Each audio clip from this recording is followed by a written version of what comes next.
तो नमस्कार सभी को, स्वागत है बच्चों आपका आपके इस educational YouTube channel news speed institute में। बच्चों, जैसा कि आप लोगों को पता है कि मंथन टेस्ट सेकंड हम लोग कर चुके थे। आपने संडे मंथन टेस्ट सेकंड केमिस्ट्री का दिया था और आपने अपने आप को इवेलुएट भी किया होगा। इससे पहले आप लोग मंथन टेस्ट फर्स्ट दिए थे, जिसमें हम लोगों ने वीडियो सॉल्यूशंस प्रोवाइड किए थे आपको पहले से पता था। इस बार का भी टेस्ट पेपर था, टॉपिक था हम लोगों का पीरियोडिक प्रॉपर्टीज।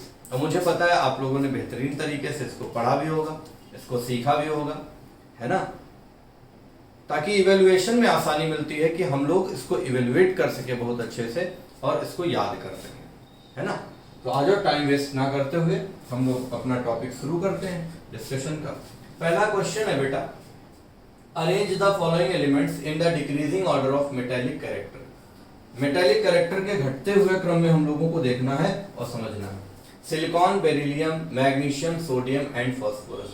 तो metallic character left to right जाने पर जैसा आप देख रहे होंगे कि पीरियड में नॉन मेटेलिक कैरेक्टर बढ़ता है और मेटेलिक कैरेक्टर घटता है। ग्रुप में जब ऊपर से नीचे आते हैं तो नॉन मेटेलिक कैरेक्टर घटता है और मेटेलिक कैरेक्टर बढ़ जाता है। तो यहां पर आप देख रहे हैं लेफ्ट टू राइट जाने पर क्या हो जाएगा, नॉन मेटेलिक कैरेक्टर बढ़ेगा जबकि मेटेलिक कैरेक्टर घटता है। तो आंसर हो जाएगा कौन सा बेटा, फोर्थ हमारा आंसर। सोडियम, फिर मैग्नीशियम, उसके बाद ये सारे एलिमेंट्स हो जाएंगे। ओके बेटा, आ जाइए बेटा क्वेश्चन नंबर नेक्स्ट सेकंड में। फर्स्ट और सेकंड आयनाइजेशन एनर्जी में डिफरेंस सबसे ज्यादा कहां पर है? आंसर यहां पर हो जाएगा फोर्थ। मैं रीजन बताता हूं। जब इसको देखते हो तो इसके लास्ट में क्या है बेटा, NS2 होता है। स्कैंडियम में हो जाएगा क्या, 3D1 और 4S2 हो जाता है। बेरियम भी अगर देखोगे तो NS2 हो जाएगा, यहां पर आ जाएगा NS1। और एक इलेक्ट्रॉन जब ये लॉस कर देगा तो एक इलेक्ट्रॉन लॉस करने के बाद ये NS0 हो जाएगा और NS0 होने के बाद में ये क्या हो जाएगा बेटा, NP6 यानी कि, और NP6 किस में होता है, नोबल गैसेस में। और नोबल गैसेस से जब हम इलेक्ट्रॉन निकालना चाहेंगे तो इलेक्ट्रॉन निकालने के लिए हमें एनर्जी ज्यादा देनी पड़ेगी, कम नहीं, ज्यादा देनी पड़ेगी। तो पहले और दूसरे में सबसे ज्यादा डिफरेंस कहां पर मिल गया बेटा तुम्हें, फोर्थ में, यानी पोटेशियम में। क्लियर। आइए बेटा नेक्स्ट क्वेश्चन नंबर आपके सामने ये है। आपको इनमें से करेक्ट स्टेटमेंट बताना है और करेक्ट स्टेटमेंट क्या है, आइए जरा देख लेते हैं। कह रहा है electronegativity generally decreases across a period. नहीं भैया, इलेक्ट्रोनेगेटिविटी घटती नहीं है, जब पीरियड में लेफ्ट टू राइट जाता है तो इलेक्ट्रोनेगेटिविटी बढ़ती है। दूसरा ऑप्शन है the attraction between outer electron, बाहरी इलेक्ट्रॉन और न्यूक्लियस के बीच जब रेडियस डिक्रीज करती है लेफ्ट टू राइट पीरियड में जाने पर, तो वहां पर अट्रैक्शन क्या करता, बढ़ता है। तो ये तो सही है भाई, अट्रैक्शन बढ़ेगा जब लेफ्ट टू राइट जाते हैं क्योंकि साइज घटता है वहां पर। दूसरा है electronegativity increases across a period, इतना पार्ट तक तो सही था।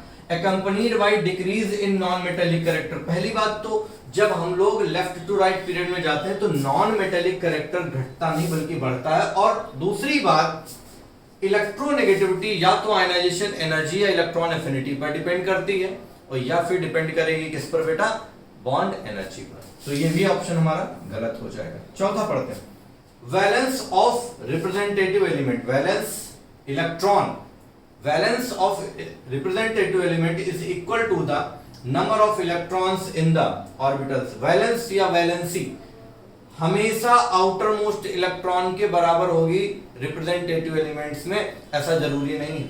फास्फोरस में 5 होता है, वैलेंसी 3 भी होती है और 5 भी होती है, जरूरी नहीं बराबर हो जाए, है ना। तो इसका जो एप्रोप्रिएट आंसर सही होगा वो कौन सा हो जाएगा, ओनली सेकंड, यानी पहला ऑप्शन हो जाएगा। नेक्स्ट आ जाइए, assertion रीजन में electron gain enthalpy becomes less negative as we go down a group. जैसे जैसे हम लोग डाउन द ग्रुप जाएंगे तो इलेक्ट्रॉन गेन एंथैल्पी जो है वो लेस नेगेटिव होती जाएगी। बिल्कुल सही बात है, ठीक है ना। और लेस नेगेटिव क्यों होती है, क्योंकि जब हम ऊपर से नीचे जाते हैं तो साइज बढ़ता है और साइज बढ़ने में क्या होता है, हम लोग देखते हैं कि न्यूक्लियस से वैलेंस इलेक्ट्रॉन और दूर होता चला जाता है। जब और दूर होता चला जाएगा तो अट्रैक्शन डेवलप नहीं हो पाएगा और इलेक्ट्रॉन्स इजीली वैलेंस सेल में आ नहीं पाएगा, ठीक है ना। और आ भी जाएगा तो वहां पर अट्रैक्शन नहीं डेवलप करे, इसी वजह से नेगेटिव हो जाएगा। तो रीजन भी सही है और असर्शन भी सही है। कौन सा हो जाएगा बेटा, फर्स्ट ऑप्शन हो जाएगा, ठीक है। आ जाइए यहाँ पर देखते हैं डायगोनल रिलेशनशिप के बारे में। क्या है डायगोनल रिलेशनशिप?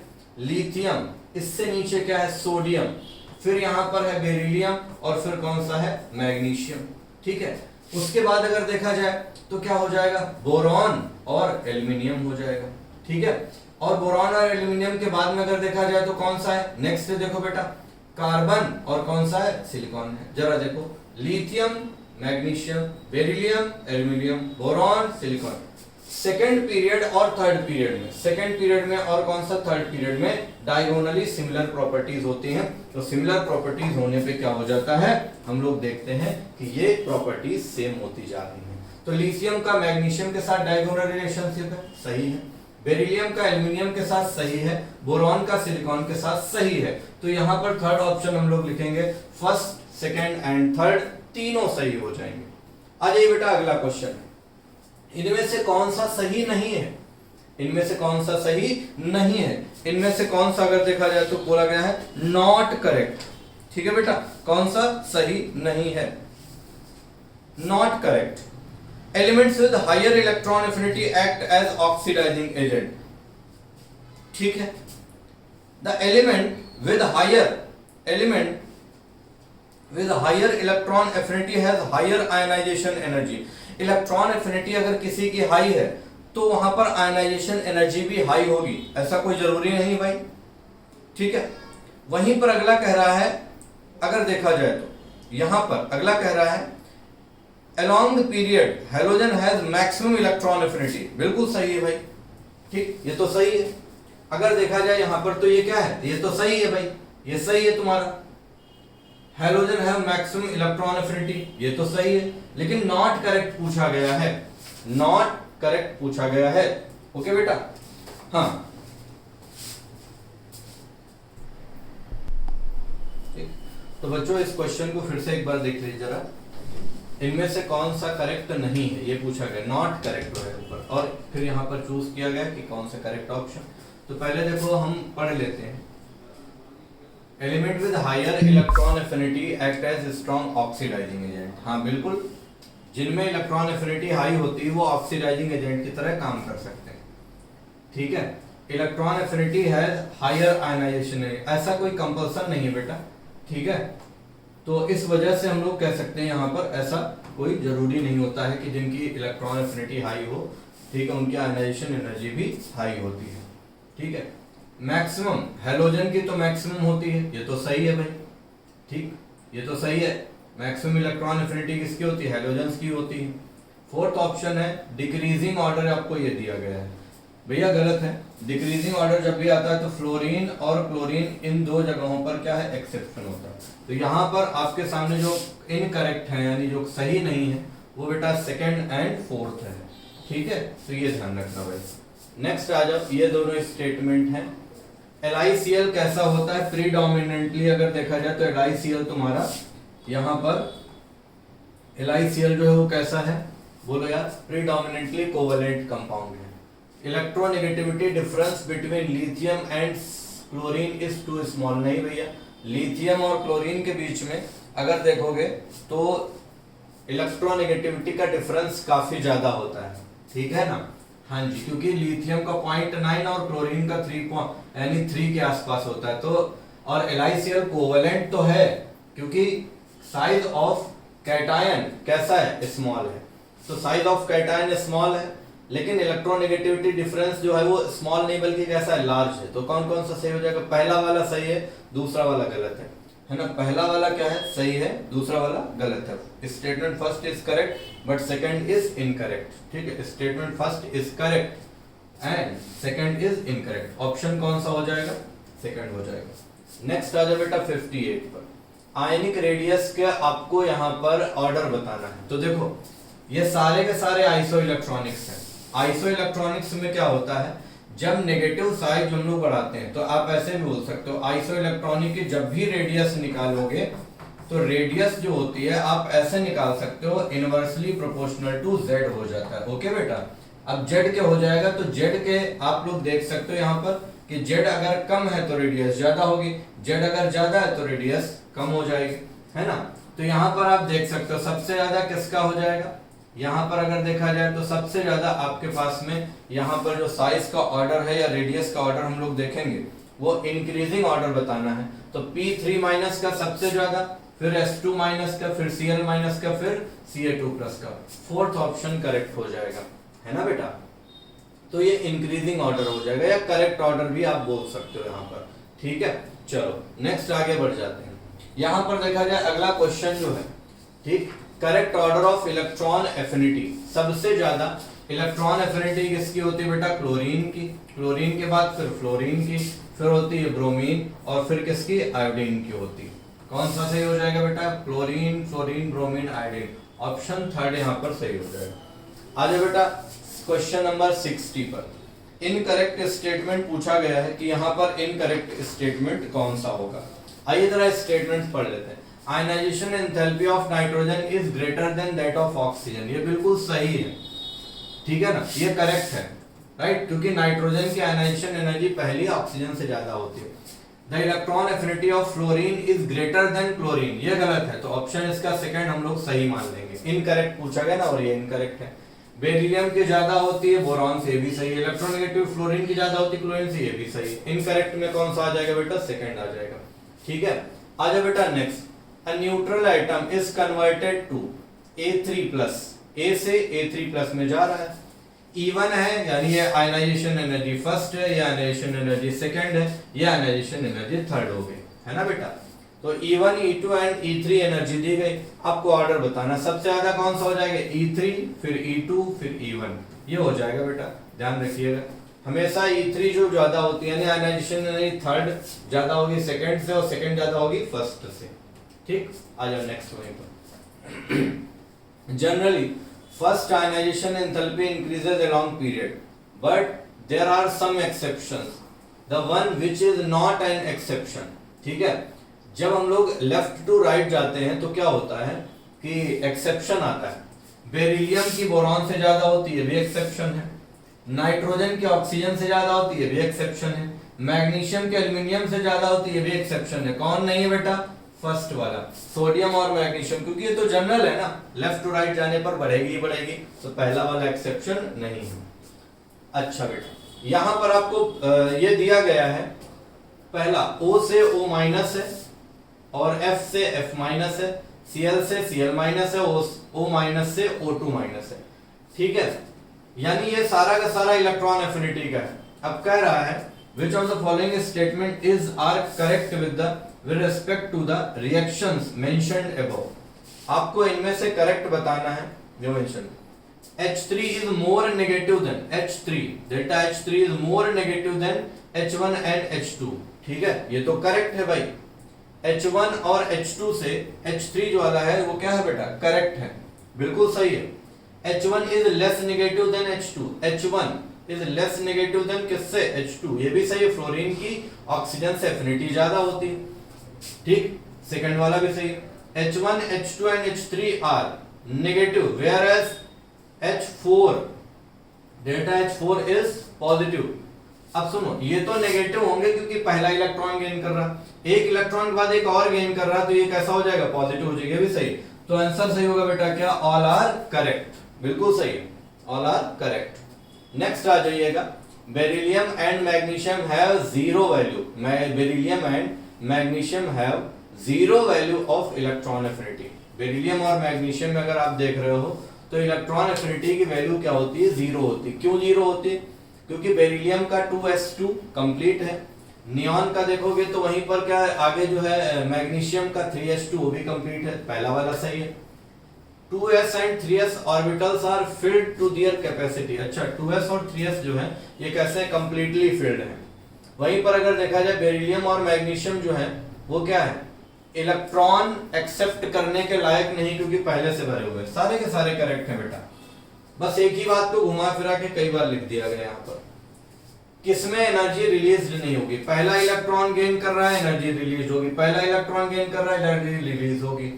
यहां पर भी होगी। इसका आंसर थर्ड हो जाएगा बेटा, क्योंकि स्मॉल साइज है, हाफ फील्ड स्टेबिलिटी है। अब कह दो फास्फोरस में भी तो है। अरे यार, तो एक बात बताओ, फास्फोरस जो है तुम्हारा वो कैसा है, नाइट्रोजन से तो नीचे है ना, ठीक है, तो यहाँ पर एनर्जी रिलीज नहीं होगी क्योंकि ये एब्जॉर्ब करेगा एनर्जी को।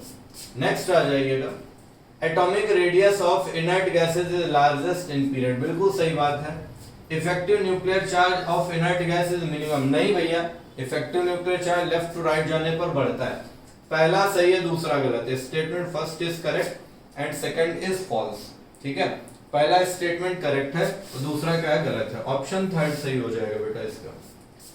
नेक्स्ट आ जाओ बेटा, यहां पर दिया गया K plus AR Ca2 plus and S2 minus, ये दिए गए K plus AR Ca2 plus and S2 minus. ये जो तुम्हारे सामने इसमें अगर देखो ध्यान से तो ये सारे के सारे आइसो इलेक्ट्रॉनिक हैं, सब में 18-18 electron, same electronic configuration and volume, volume same नहीं होगा भैया, ठीक है, different electronic configuration but same ionization energy, कभी भी आयनाइजेशन एनर्जी इनकी सेम नहीं हो सकती, ठीक है, क्लियर। वही कह रहा है same electronic configuration, same electronic configuration but different value, ठीक, सही हो जाएगा। प्लस और माइनस की आयनाइजेशन एनर्जी सेम कभी नहीं होगी, हाँ, लेकिन आइसो इलेक्ट्रॉनिक है तो अब यहाँ पर आइसो इलेक्ट्रॉनिक का कॉन्फ़िगरेशन सेम हो जाएगा, वॉल्यूम भी डिफरेंट है। इन सब में अगर देखा जाए तो यही ऑप्शन एक अप्रोप्रिएट लग रहा है। अच्छा बेटा, नेक्स्ट आ जाओ, स्टेटमेंट फर्स्ट है second ionization energy of alkali metals is maximum in the period, second ionization energy of alkali metal is maximum in period, period में सेकंड आयनाइजेशन एनर्जी क्या होती है, मैक्सिमम होती है। Alkali metals has smallest atomic size. अब यहां पर देखो एक बड़ी बात आपके सामने, पहला स्टेटमेंट जो है वो तो सही है कि सेकंड आयनाइजेशन एनर्जी जो होती है वो मैक्सिमम होती है, दूसरा स्टेटमेंट गलत है क्योंकि एल्कली मेटल्स का साइज स्मॉलेस्ट नहीं बल्कि अगर नोबल गैसेस को हटा दिया जाए तो सबसे लार्जेस्ट होता है, यानी मैक्सिमम साइज होता है। तो पहला सही है, दूसरा गलत है, ठीक है, फर्स्ट स्टेटमेंट ट्रू है और वहीं पर सेकंड क्या है, फॉल्स है। अगला आ जाइए question, in which of the following the energy changes corresponds to first ionization potential, first ionization potential यहां पर किसे रिप्रेजेंट किया जा रहा है, ये देखो, एक मोल गैसियस एटम के लिए जितना एनर्जी दी जाती है इलेक्ट्रॉन्स को निकालने में, तो एक इलेक्ट्रॉन यहां भी गैसेस है, यहां भी गैसेस है, एक इलेक्ट्रॉन निकालने में जितनी एनर्जी देनी पड़ रही है वही क्या हो जाएगी, आयनाइजेशन। यहां पर क्या 2 है और जबकि आयनाइजेशन एनर्जी क्या 1 मोल के लिए होती, सॉलिड के लिए नहीं होती, एक्वस के लिए नहीं होती, तो ये सभी गलत हो जाएंगे। ओके, नेक्स्ट आ जाओ, first ionization energy of nitrogen is lower than oxygen, तो ये तो गलत है, नाइट्रोजन की ऑक्सीजन से ज्यादा होती है। Across the period effective nuclear charge increases, जब लेफ्ट टू राइट जाते हैं तो इफेक्टिव न्यूक्लियर चार्ज क्या होता है बेटा, बढ़ता है ना, इफेक्टिव न्यूक्लियर चार्ज क्या हो जाएगा, बढ़ेगा। कारण क्या बढ़ने का, सबको पता भी है, तो पहला गलत है, फर्स्ट स्टेटमेंट गलत है और दूसरा सही है, ठीक है, फोर्थ ऑप्शन करेक्ट हो जाएगा। ओके बेटा, आ जाइए अपने नेक्स्ट क्वेश्चन, वहीं पर अगला क्वेश्चन जो है कौन सा बेटा, 70 के बाद में यहां पर ये है 71। In the third group order of size of atom, देखो जब हम आते हैं स्कैंडियम, येट्रियम और उसके बाद आता है लैंथेनम और लैंथेनम के बाद एक्टिनियम, तो ऊपर से नीचे जाने पर जो एटॉमिक साइज है वो क्या होता है, बढ़ता है, ठीक है, लेकिन इसके बाद क्या होता है, यहां पर साइज बराबर होने लगता है लैंथेनॉइड कॉन्ट्रैक्शन की वजह से। तो पहला वाला तो गलत है भैया, क्योंकि येट्रियम और लैंथेनम का साइज कभी भी बराबर नहीं होता है ना, इन दोनों में साइज का डिफरेंस होता है, लैंथेनम का साइज येट्रियम से बड़ा होता है। वहीं पर दूसरा स्टेटमेंट कह रहा है size of atom of third transition series is nearly same as, third transition series का सेकंड से सेम हो जाए, कैसे भाई, सेकंड ट्रांजिशन सीरीज जो है तुम्हारी, देखो 3D के बाद में कौन सी होती है 4D, 4D के बाद में कौन सी हो जाती है 5D, ये हो जाता है, क्लियर। थर्ड ट्रांजिशन सीरीज और सेकंड ट्रांजिशन, ये तुम्हारी फर्स्ट ट्रांजिशन सीरीज है, ओके बेटा, फर्स्ट ट्रांजिशन सीरीज है, देखो पहली ट्रांजिशन सीरीज है, उसके बाद ये दूसरी ट्रांजिशन सीरीज और ये तीसरी ट्रांजिशन सीरीज है। कह रहा size of atoms of third transition series, ठीक, is nearly same as corresponding to the corresponding to the element of second series due to lengthenoid contraction, ये सही है भाई, ये सेकंड ट्रांजिशन सीरीज है और ये थर्ड ट्रांजिशन सीरीज है, इनका लगभग सेम होता है, सिर्फ यहां पर नहीं होता है। तो पहला गलत हो जाएगा और दूसरा क्या हो जाएगा, सेम हो जाएगा, यानी सही है, दूसरा सही है। तो statement first is incorrect, false है ना, first is incorrect and second one is correct. Statement first is incorrect and second one is, ऐसा होना चाहिए भाई, स्टेटमेंट ट्रू सेकंड होना चाहिए, ठीक है। तो यहां पर इस ऑप्शन में थोड़ी सी मिस्टेक हो गई है, इसको मैं करेक्ट कर देता हूं बेटा। यहां पर होना चाहिए ऑप्शन सेकंड, ट्रू हो जाएगा ये, ओके बेटा, ये है तुम्हारा। तो ऑप्शन फोर्थ इसका सही होगा बेटा, राइट, ओके। चलिए नेक्स्ट है 72 पर। एटॉमिक रेडियस क्या होती है, देखो भैया, बोरॉन फैमिली के atomic radius, boron, aluminium, gallium, indium और थैलियम, ये होता है। यहां पर अगर देखोगे तो बोरॉन और एल्यूमिनियम में ये बड़ा और एल्यूमिनियम गैलियम से बड़ा, और ये बड़ा हो जाता है, ऐसा ऑर्डर हो जाता है। अब देख लो कौन सा सही हो जाएगा, थैलियम फिर इंडियम, थैलियम फिर इंडियम फिर एल्यूमिनियम, उसके बाद गैलियम होगा। सेकंड ऑप्शन सही होना चाहिए बेटा, ठीक है, याद कर लो इसको, ये सेकंड ऑप्शन सही हो जाएगा। आज ये क्वेश्चन नंबर 73 पर, ठीक, क्वेश्चन नंबर 73 पर, ओके। 73 में कह रहा है लार्जेस्ट डिफरेंस बिटवीन साइज, दो आयंस दिए गए उनमें सबसे, अब देखो सबसे बड़ा साइज यहां पर होगा सिलेनियम का, सबसे छोटा एल्यूमिनियम का, यही हो जाएगा भैया, सेकंड ऑप्शन तुम्हारा है, ठीक। नेक्स्ट आ जाओ 74 वाले पर। यहां पर अगर देखोगे तो इस क्वेश्चन में आपको आयनाइजेशन एंथैल्पी दी गई है, फर्स्ट दी गई, सेकंड दी गई, थर्ड दी गई, और पूछा गया है यहां पर कि ये किस ग्रुप में होंगी और कौन किसके नीचे होगा। अब आप अगर देख रहे हो तो यहां पर सेकंड और थर्ड में, फर्स्ट और सेकंड है, वहीं पर सेकंड और थर्ड है, ठीक है, सेकंड और थर्ड। तो बेटा सेकंड निकलने के बाद, दो इलेक्ट्रॉन निकलने के बाद थर्ड में अगर आप देखोगे, मैंने दिया यहां पर NS1 और मैंने दे दिया NS2, देखो ध्यान से, दो इलेक्ट्रॉन निकलने के बाद ये NP6 के बराबर आ जाएगा, यानी नोबल गैसेस के बराबर आ जाएगा, और दो इलेक्ट्रॉन लास्ट में किसमें होते हैं, सेकंड ग्रुप में होते हैं, सेकंड ए ग्रुप, यानी एल्कलाइन अर्थ मेटल। तो पहली बात तो आपको ये पता चल गया कि ये सारे के सारे जो है कैसे होंगे, सेकंड ग्रुप के होंगे, है ना, क्योंकि दोनों में ही आप देख रहे हो तो सेकंड और थर्ड में डिफरेंस ज्यादा आ रहा है, इसमें देखोगे तो डिफरेंस ज्यादा आ रहा है, ठीक है ना, यहां पर भी चाहे चेक कर लो और यहां पर भी चेक कर लो, डिफरेंस ज्यादा आ रहा है ना। अब ऊपर वाले का डिफरेंस जो है क्या है, नीचे वाले से कम है, तो जो बी है वो ए के नीचे आएगा, कौन सा हो जाएगा बेटा, ऑप्शन फोर्थ, ठीक है। फिर से सुनो ध्यान से, इस क्वेश्चन में आपने देखा कि सेकंड और थर्ड में जो है गैप किसमें ज्यादा है, सेकंड और थर्ड का गैप ज्यादा है, यानी दो इलेक्ट्रॉन निकलने के बाद स्टेबल कॉन्फ़िगरेशन आना चाहिए, और दो इलेक्ट्रॉन निकलने के बाद जब स्टेबल कॉन्फ़िगरेशन आएगा तो ऐसा सिर्फ कहां पर होता है, सेकंड यानी एल्कलाइन अर्थ मेटल में। अब ऊपर वाले का गैप ज्यादा है, नीचे वाले का गैप कम है, यानी ए ऊपर होगा और बी नीचे होगा, तो ये ऑप्शन हो जाएगा बेटा। अगला देखो 75, isoelectronic ions are these which have, अच्छा आइसो इलेक्ट्रॉनिक्स जो है उनमें क्या होता है, सेम इलेक्ट्रॉनिक कॉन्फ़िगरेशन होता है, बिल्कुल सही भैया। आयनाइजेशन एनर्जी सेम नहीं हो सकती, साइज सेम नहीं हो सकता है, न्यूक्लियर चार्ज सेम नहीं हो सकता है, इलेक्ट्रॉनिक कॉन्फ़िगरेशन लेकिन कैसा होगा, सेम हो जाएगा, ठीक है, क्लियर।